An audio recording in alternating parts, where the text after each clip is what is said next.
Alors, je suis rentrée à l'AFM Téléthon il y a plus de 30 ans maintenant. Je suis rentrée dans ce combat associatif parce qu'on m'a annoncé que mon fils unique était atteint d'une maladie rare, qu'elle était mortelle, qu'il était condamné et qu'il n'y avait aucune solution thérapeutique. Je ne me suis pas résignée, je me suis vraiment mise en mode combat et puis quelques années plus tard, mon fils est parti, il est décédé de cette maladie rare. J'ai été élue présidente depuis quelques semaines et je suis restée dedans, dans ce combat associatif. J'ai toujours pas baissé les bras. J'étais vraiment convaincue qu'on allait y arriver. Convaincue parce qu'il y avait des premières victoires à l'époque qui avaient été annoncées avec les premiers succès sur les bébés bulles. Et puis on avait tellement de chercheurs à nos côtés, tellement de forces vives, tellement d'innovations de rupture qu'on avait initiées. J'étais persuadée qu'on arriverait à cette période qui se passe aujourd'hui. C'est extraordinaire ce qui se passe aujourd'hui. Une vraie révolution médicale. Une révolution médicale dont des premiers enfants concernés par des maladies rares bénéficient parce qu'ils étaient hier condamnés, aujourd'hui ils vivent.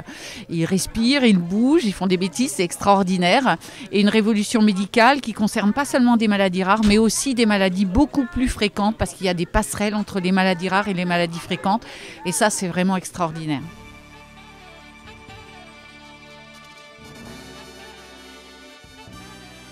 Et je suis devenue, après ce combat associatif, après cette immersion évidemment auprès des malades et des familles. Et j'ai été en effet élue il y a 18 ans à la présidence de notre association. Quelques semaines après, mon fils partait. Mais je suis restée engagée dans ce combat et mobilisée plus que jamais aux côtés de toutes les forces vives qui incarnent le Téléthon, que ce soit les bénévoles, que ce soit aussi les professionnels, les chercheurs, et tous mobilisés, motivés vers un seul objectif, trouver des solutions thérapeutiques pour des maladies qui tuent.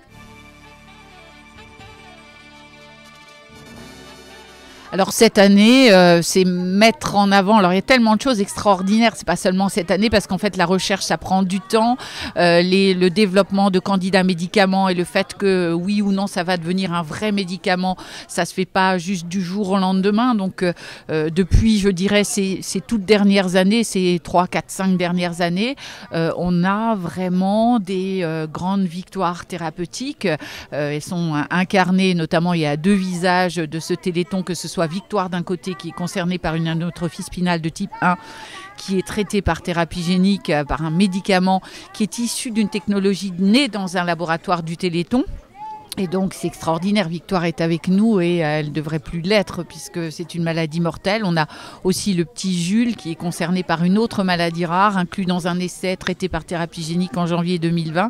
Et là aussi Jules qui va bien, je l'appelle mon petit rayon de soleil parce que toutes les semaines Anaïs nous envoie des photos, des vidéos, sa maman qui nous permet de voir qu'il renaît à la vie régulièrement, qu'il fait des mouvements qu'il ne faisait pas ou qu'il n'a jamais fait ou qu'il ne faisait plus. Donc c'est assez extraordinaire ce qu'on est en train de vivre.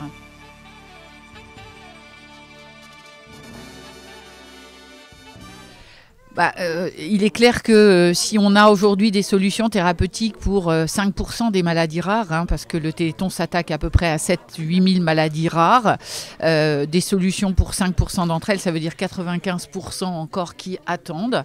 Et notre vocation, c'est de ne laisser personne au bord du chemin. Donc on a vraiment besoin d'une mobilisation plus forte encore au prochain Téléthon que le précédent.